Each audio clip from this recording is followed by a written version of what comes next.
Hey, hey, hey, hey, hey. It's Saturday. It's Saturday. Hello, hello, hello.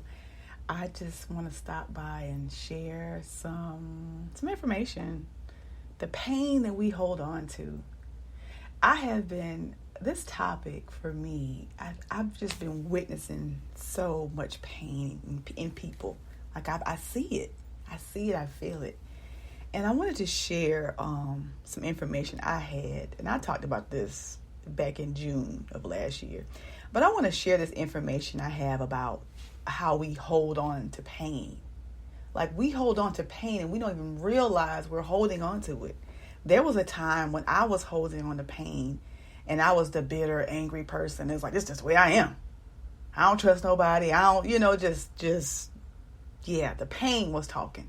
Pain had just taken over.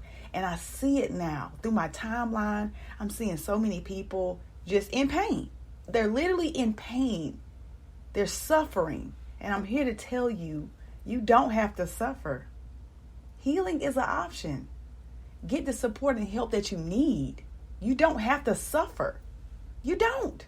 I'm telling you, until I took a look at myself in the mirror, because it wasn't everybody else. The people that hurt you are not coming back to fix you. They're not coming back to save you. They're not coming back to heal you. While they're going on with their lives, you're standing there stuck. Stuck. They're not coming to fix you, okay? That is personal. That's a personal choice. You know what? I'm sick and tired of this. I'm sick and tired of being in pain.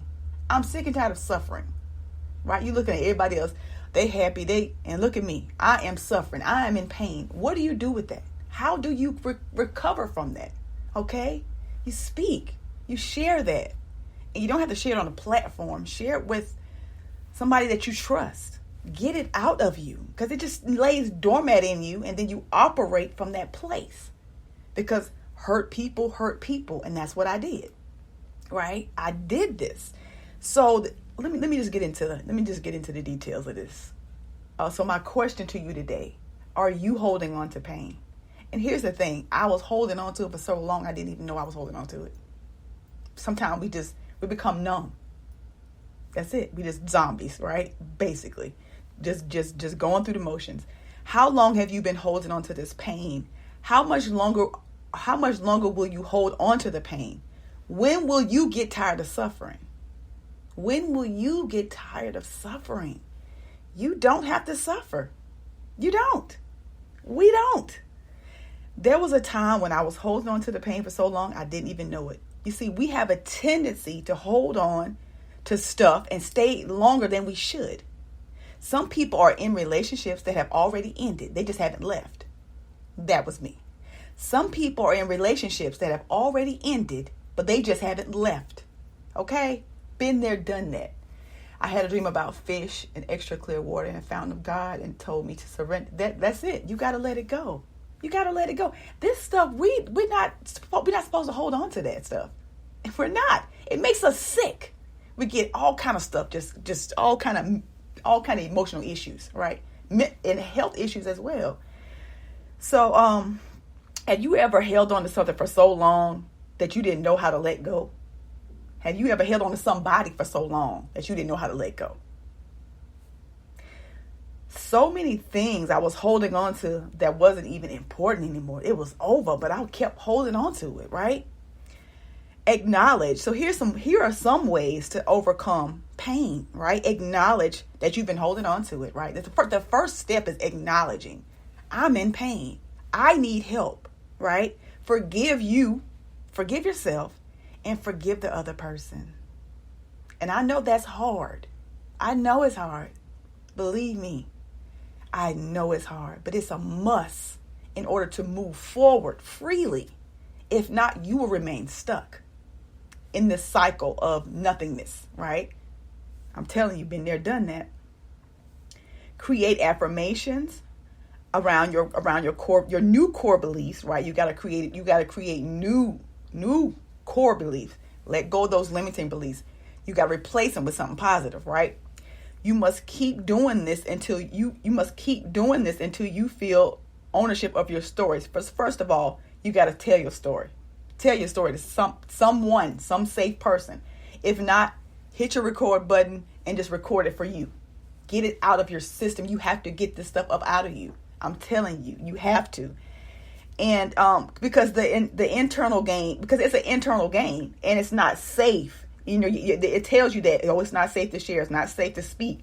And then you stay in this cycle of abuse, replaying that story with yourself over and over again. You're in the self-abuse room. That's what I call it, a self-abuse room. Telling that story to yourself over and over again. The minute I begin to share my story, the minute I begin to heal. And the more I shared, the better I felt. There was a time when I was sharing the story, tears was just well up in my eyes. I had to, try to blink like this so I, wouldn't be bawling on a video. But, you don't have to do it the way I did it. This is what works for me. So figure out what works for you. What works for me is constantly sharing, right? And I can look back on my videos where I was still mad and still angry and still bitter. I was sharing now. I was getting it out. But now after that part of it, now I needed help.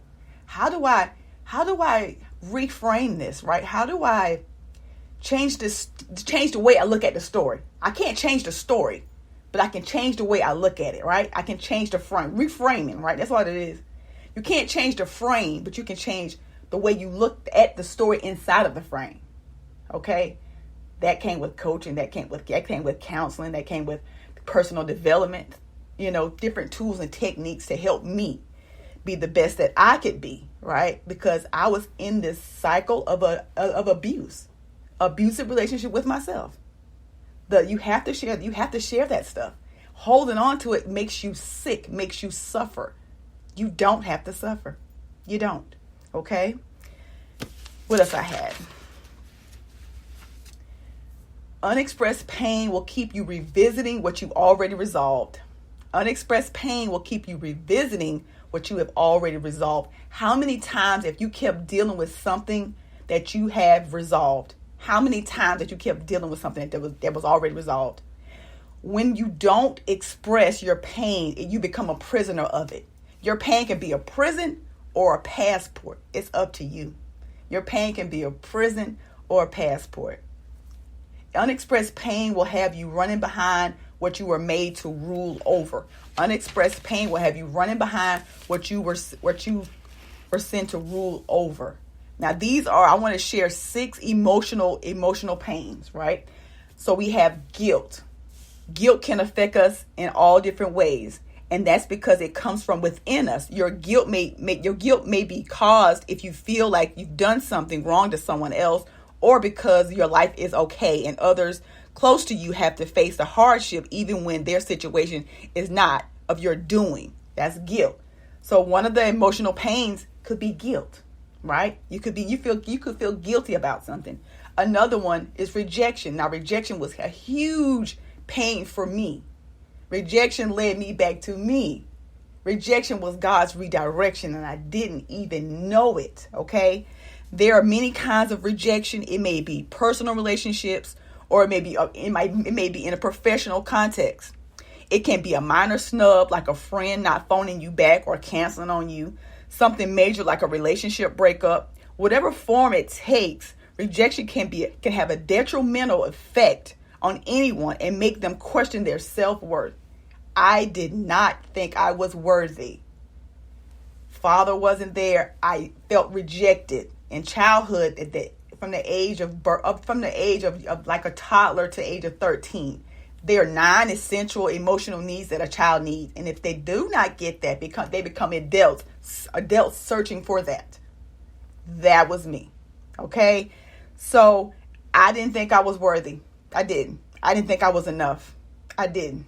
So I acted out in that manner because I did not respect myself. I did not love myself. So therefore, I attracted those people that didn't love me, that didn't respect me. Right? I did that. Me too, sis. Look, I'm not alone. I did that. I'm telling you, I did it for decades. Like, I'm still unlearning this stuff, right? I am unlearning this. I'm going to share something with you at the end. So then we have grief, right? A lot of us are there right now. Grief.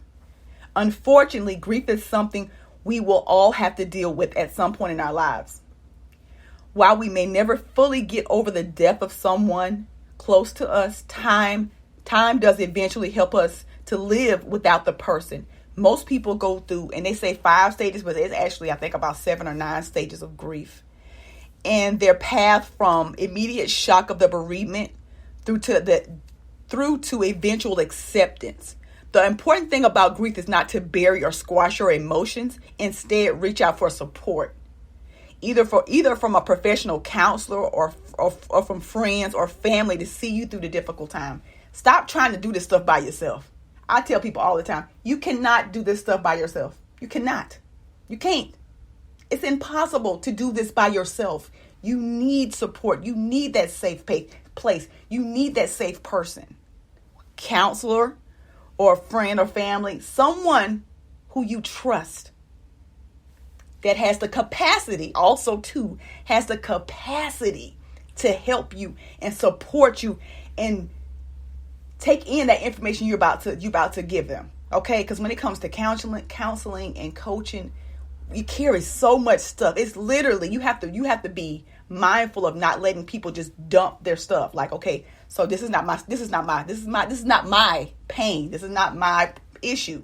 I'm here to sit with you and support you. That's it. We got to be mindful of that. Very mindful. Then we have loneliness. Okay, so that's another form of emotional pain. So loneliness. Feeling lonely can cause a great amount of emotional pain. And the longer you spend pain, and the longer you spend not relating closely to other people, the harder it can be to shake the sensation off. Making new friendships or getting back in touch with old friends that may have simply drifted away from become insurmountable hurdles. If you feel saddened by the loneliness, right? And you don't want to reach out. It's just, I don't know. I can't even express this.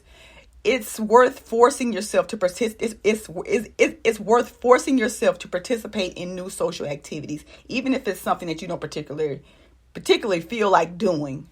Getting through the first steps of meeting new people is always the most difficult. It's always the most difficult. So it's all about connection. We don't have to sit here and suffer in silence.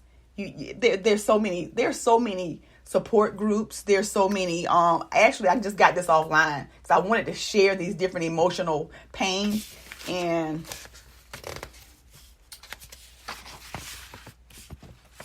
okay, so I typed in the emotional pains. I typed in the types of emotional pains. And I did this printout because I wanted to give you guys the different types of emotional pains. I'm learning about this stuff just like you are. And I wanted to give you examples, and then I wanted to give you ways to heal, to process this stuff. Because a lot of times they tell you a lot of stuff, but they don't tell you, okay, so how I do that? So how do I do that? Like I'm stuck in pain right now. So how do I get out of this? How do I get out of this? So I Googled, I said, so what are some emotional pains? And I print this out, and I'm just reading, I'm highlighting what I'm reading. I'm highlighting the types of emotional pains, and then the information on how to process that and how to get through that. So next we have brooding. So I had to look this word up because I was like, what is brooding? BROODING. That's brooding. Okay, so brooding is showing deep unhappiness of thought. Deep unhappiness of thought. We spend a lot of time thinking about and mulling over past events that have made us feel bad. Nevertheless, where does that kind of negativity gets us? Nowhere. So spending a lot of time thinking about and mulling over. So something that didn't work out. You just constantly thinking about it. Oh, this relationship didn't work. Oh, I didn't get the job. Oh, just constantly, I'm just, oh, nothing ever works for me. I just don't know, that's mulling. That's my definition of it. That's my example of it. That's the way I read it. Then we have failure. A lot of people are right here. Life can't always be a series of successes, and everyone is bound to fail at something now and then. However, when you don't reach a goal, your self-esteem will suffer And the hurt you feel will be akin to what you've been rejected. Gaining the support of those closest to you, discussing how you feel about what you failed to achieve can help put things into perspective. A family or a friend or family member will be able to help you see the wood for the trees and remember all the things that you've achieved rather than just focus on the failure. I was having a conversation with somebody recently and they were like, well, I'm just nothing. I failed and I'm just tired of failing. I'm like, you're not failing. What you tried failed. It's a difference. Don't attach yourself to that thing that you tried to do. It failed, not you failed. We're going to do things, they're going to work, and sometimes they're not going to work. Okay? I don't mind failing. That means I put in the work. If you didn't fail, then that means you ain't did nothing. So to me, that's failing. Failing is not doing the thing. But when you do it and it doesn't work, it didn't work. That's it. We got to change the way we look at things. Because a lot of times we keep ourselves stuck with the way we look at it, right? This morning I was listening to Sarah Jakes and she was talking about how good hope. I think she's called it good hope. Good hope. Get your hopes up. Yeah, she said get your hopes up. Get your hopes up, right? Because look at here, back in the day, what did we hear? I ain't gonna get my hopes up about it. I'm gonna get my hopes up. My hopes are up. For 2023, I'm gonna have the best year. We're going to have the best year in 2023. It is time to get our hopes up. We're not going to stay stuck in the pain, stuck in what happened, stuck in what didn't happen, stuck in what didn't work out. We're not going to stay stuck there. I refuse to stay stuck there. I refuse to beat myself up about relationships that didn't work, right? Things that I lost. If I lost it, if it didn't work, it was not for me. I keep moving forward and know that I'm here for a reason. I still have a pulse. That means he's not done with me yet. I'm here for a reason, okay? We don't have to sit and suffer in silence. We don't. Get the help, get the support that you need. We are to live a thriving life, not just surviving, thriving, fulfilling life. Get whatever you need in order to accomplish that thing. We don't have to sit here and suffer. All I see on my timeline, suffer, pain, hurt, suffer. That's all I see on my timeline on Facebook. That's all I see. I mean, people going live talking about what their husband is doing. If it's not going to work, leave. That's it. Your pain is driving the car. Your emotion is driving the car. You can't let your emotions drive the car. You will go over a cliff. You go off over the cliff. I'm telling you. I know when people are speaking from the head versus the heart. I say, oh, they're in pain. Oh, they're suffering. And I want to help people. I reach out. I literally give them resources and things that they could use to help them in that moment. Because I know that was me. At a young age, I was suffering. I was struggling. I didn't know. I wasn't taught how to ask for help. That was weak to us. That was weak. That's what I saw, weak. You don't ask for that. You figure it out. You pray. You trust God. That's it. No. Get the help that you need. God. But also, you need him. You definitely need him. But you also need support. You also need a counselor. You also need a coach. You cannot do this thing alone. What makes us struggle and suffer is trying to do it alone. When I did it alone, went nowhere. Nowhere fast. Nowhere. I'm telling you. I got into a community. I got around people that was moving. People that was healing, right? People that was pouring into me. And my life changed. People sit up here and say they won't help, but they won't do nothing. Nothing. They just sit there. I need help. I'm just tired. What are you willing to do? You got to touch that pain. I'm telling you, when it comes to coaching or counseling, you got to touch the pain. People don't want to touch the pain. But that means you want to continue to suffer. Because if you want to heal, you got to touch that pain. I got to go back there, right, to that time where that incident happened. I got to talk to my little girl, let her know, you know what, you all right, you safe. I'm going to tell you who you are now. You are a powerful, motivational woman right now. This experience that you having, it didn't take you out. You are to take that information and come back right here today and help another young lady who was right where you were then. You speak to her. You speak to her heart because you know what it's like to be suffering. You know what it's like to be struggling. You know what it's like to not know your worth. You know what it's like not to love yourself. Do you love who you see in the mirror? When I look in the mirror, I love who I see. And I couldn't say that years ago. I couldn't say that. I was too busy loving people that didn't love me. I was too busy pouring myself into people that left. And when they left, I left too, because I didn't know me. I know me now. I took time with me now. He will remove those little funky little people out your life so you can be alone with you. So you can look at you. So you can love on you. And you can't do that when you got the wrong people in the wrong place. Now your peace is missing. Now you're stressed out. Now your hair falling out. People think you losing. People think you're on this amazing diet. No, it ain't no diet, baby. It's stress. It's stress. It's hurt. It's pain. That's what it was for me. People, oh, you just losing weight. They don't know I'm stressed out. They don't know I'm home in the room crying. They don't know. They just know what they see. And everything ain't what you think it is. It ain't. And let me stop before I get too emotional. But I don't know. That's from the heart right there. I want to share this amazing thing that happened for me. And it was called the Total Truth Letter. So the Total Truth Letter, I was able to write this letter to the person who I felt hurt me. That's how I felt. Okay, so you're going to write this letter, and the first letter is going to be to a parent. I'm going to be honest with you. The first letter is going to be to a parent, whether that's mom or dad. You're going to write this letter to the parent. Okay, and it's called the Total Truth Letter. And I'm going to break it down, and this is from my coach's book. And so it's called Daddy, Are You Proud of Me? And this book has so many amazing nuggets for women who may be struggling with their self-worth, who may be struggling with, Daddy wasn't there. Daddy didn't give me those things. And sometimes our parents don't have the capacity to give us what we need because they don't even have it for themselves. Okay? That's what I learned. Okay. I don't know why I'm so passionate, y'all. But anyway.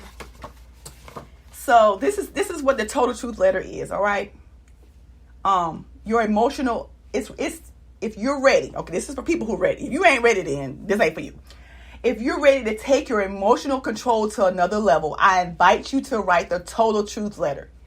This is a process I learned in a seminar with Jack Canfield that started my complete transformation many years ago. I've seen countless people release their emotional bondage through this exercise. I swear by it. It is the most single common healing process I do with my clients, especially men. The process follows the 6 layers of a human emotion already described. You're going to write a letter. You're going to write a handwritten letter. Okay, not typed on the computer. Yes, that's the name of the book. Not typed on the computer, giving an expressive voice to each of these feelings. Putting pen to paper as opposed to fingers to keyboard gives you a much better connection to your body and your emotions and language. It's critical. It's a critical part of the exercise. It's important to give this process whatever time and space you need because it just might change your life forever. And it's done that for me and so many others. And it's done that for me as well. Every emotion gets its own paragraph. Remember, we want to isolate and express each one individually. It's usually best to start with a certain person you have had a conflict with and a conflict with to better focus on the access to, a certain person you have had a conflict with to better focus the access to embodied feelings. I always advise clients to start with their parents because we usually are holding on to some measure of anger and resentment toward them.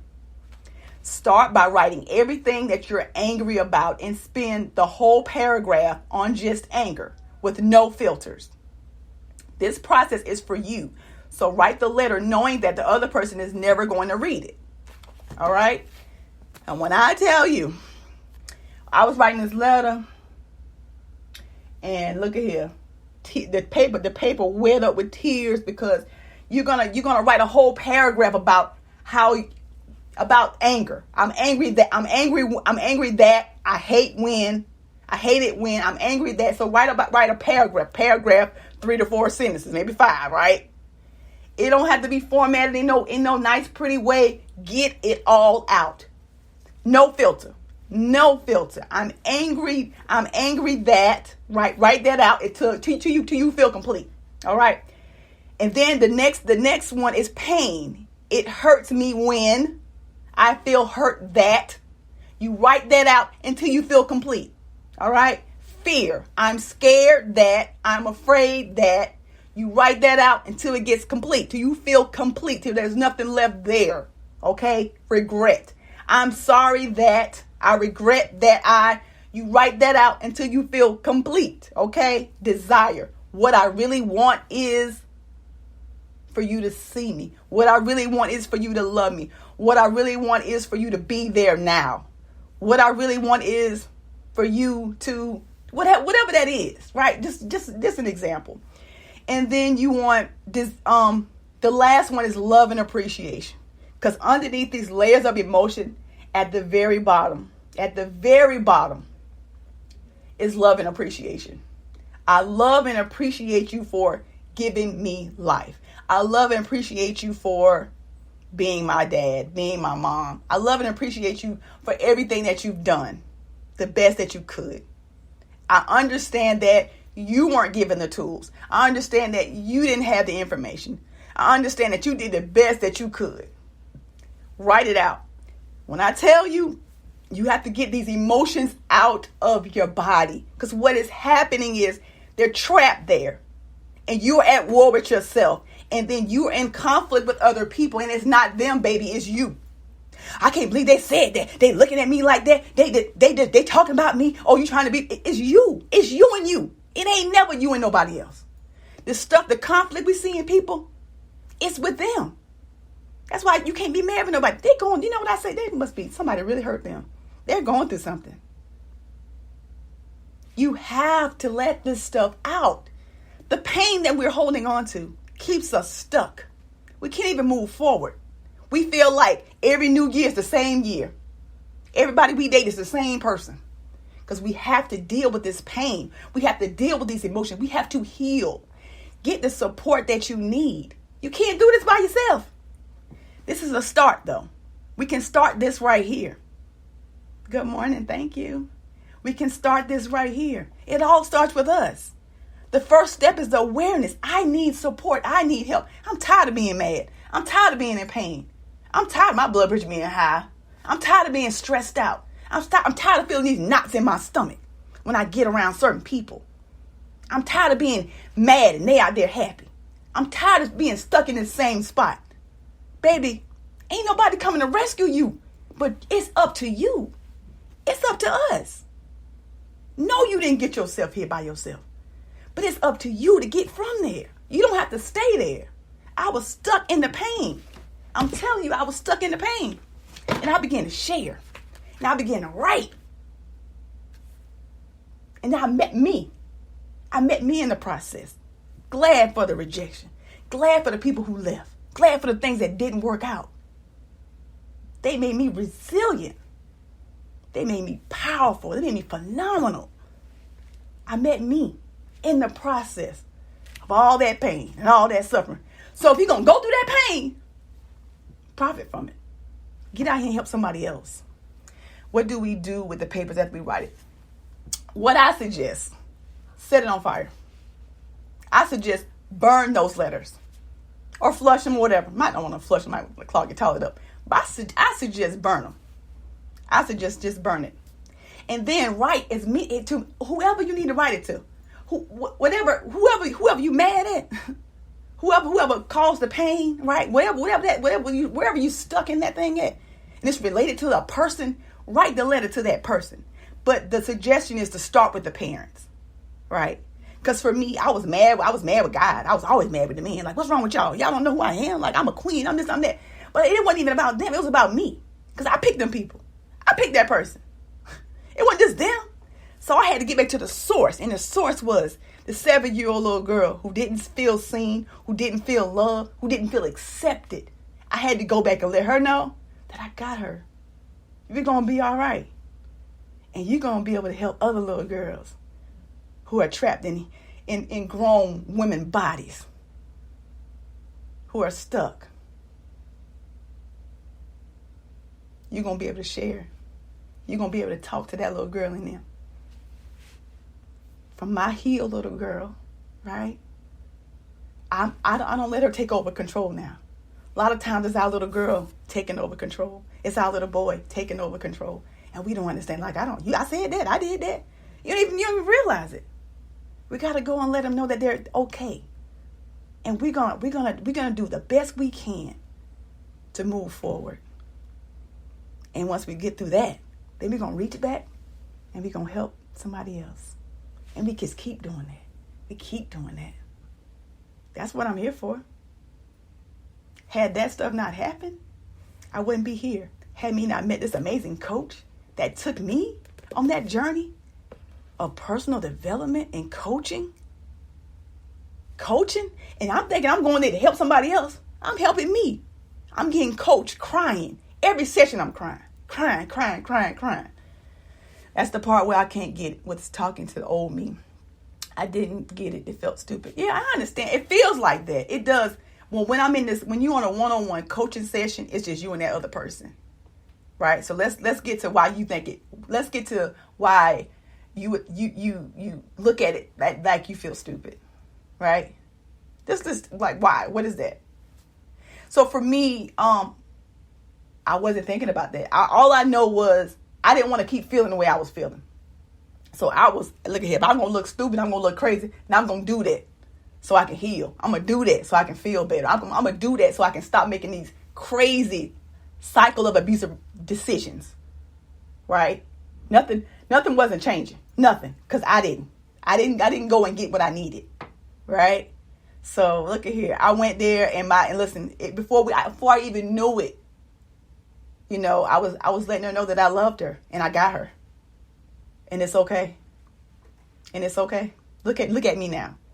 Like, look at you now. You made it through it and you didn't even realize you had made it through it. Look where you are. I tried myself, but I need to do it. Yeah, you got to do it with somebody else. It could be difficult. It's hard. How can you coach you? I can't coach me. Not with that. I need support with that, right? A coach took me there. It's a series of questions. This is my coaching book. I'm a coach, by the way. And if you want to have this conversation, I'm here for it, right? So a coach took me there, right? Asked me a series of questions. And before you know it, you're there. Before you know it, you're going through it. You don't even realize you're having this conversation with your little girl, right? Because a lot of our stuff stems back from the moment when that thing happened in childhood, right? It's called arrested development. Something happens, right? And your thoughts, your emotions gets arrested in that moment. And then you start operating from that place. It wasn't me. It was the broken little girl who was just was looking for love, who was looking for security, who was looking for her dad in the arms of men. Didn't want to be left. Didn't want to be rejected. I got our relationships before they had the opportunity to end it because I didn't want to be the one that was being left. So I will always end my relationships first. That was because of my rejection issues from childhood. I'm telling you, every relationship, it looked iffy. If I even thought he was doing something foul, I'm out. I'm done. Because I was gonna leave them before they left me. Right? That was me until it wasn't. I had to go and rescue her. I'm sorry, sis. I'm sorry. I'm telling you, you gotta just what I'm listening to. I'm gonna tell you what also I listen to that helps me. So Missy Iyanla has this podcast called The R Spot, and I'm telling you, if you listen to that, there's different stories on there where women are in different types of relationship, and they just really call it for advice. And so she was telling the young lady, you have to create an exit plan. So think about that. Think about a way to create an exit plan safely, because you gotta when you're trying to get out of a relationship with somebody that's that has mental health issues, it could be very dangerous. I was watching this show the other day, and this man literally killed his whole family. He had mental health issues, and he killed his entire family. His son, all but one son, and the son ended up taking the clip out of the gun before he could shoot it. He could shoot him, and he got out of the house. So just be safe when it comes to that. When it comes to exiting toxic relationships, do that in a safe manner. That's all. I pray that you do that in a safe manner and get the support and help you need and create an exit plan for that. Because I want you to be alive. I want you to be alive. Sorry. Okay, there you go. You're going to get out of there. I'm praying for you. You're going to get out of there safely. Okay? Safely. And you have to do what's best for you. And you want to live in peace and not pieces. So we have to take care of ourselves. We have to do what's best for us. Okay? It's not about that. It's not about the other person. Just know what this didn't work, and that's okay. A lot of marriages fail. A lot of relationships fail. And it's okay. It doesn't mean that we are failures. It means that this failed, this didn't work. And it's okay. Let's move forward safely. Right? We have to make sure we do that. So I hope this has been helpful.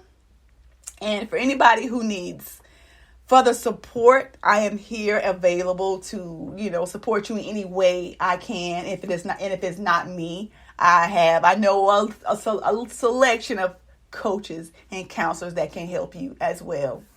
I had my first grandchild in June. I want to be healed. Yes, you want to be healed. Because what doesn't get healed gets passed down. So we don't want to pass this down to our kids, our grandkids. We want to pass down health. We want to pass down healing. We want to pass down love the proper way, right? So yeah, healing is very important. We got to get what we need. Get what we need. Find the resources, find the tools, find the books. Look, there's so many books out here. There's so many resources out here. Like, get what you need so you can thrive, not just survive, thrive.